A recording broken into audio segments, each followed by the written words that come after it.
તો જય માતાજી મિત્રો, અમે છે ને એસ્ટેટમાં ક્રિકેટ રમતેલા ને, તો આ બાજુથી આવો અવાજ આવવા માંડ્યો અને આ બાજુ અમારો બોલ આવીને પડ્યો છે તે મળતો નથી. તો હું અને દેવો બે ફરવા આવ્યો છે બેટ લઈને છે.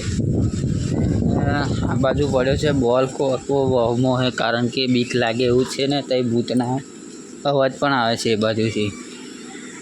એટલે કદાચ દેવો જાય તઈ લગીને તો મળે ખરું. જાજો દેવા, બીક લાગે તો દેવો જાય છે મિત્રો. આથી આપણો દેવો કશું છેલા હાલા જે એ બા. હવે બોલ હા રહ્યો જો, બોલ લે જલ્દી. એને જ નાખ્યો ને, એને જ નાખ્યો ને બોલ. તો મિત્રો આ બાજુ કશું છે તો એને બોલ નાખ્યો અને દેવાને ભડકાયો બી, એટલે દેવો ભડકી ગયો છે. એ રહ્યું જો પેલા ઉપર કંઈક બેઠલું છે ત્યાં સામે જ સીધું. તો મિત્રો બીક લાગે છે. હવે તો દેવા પાછલા દેવા ભાગ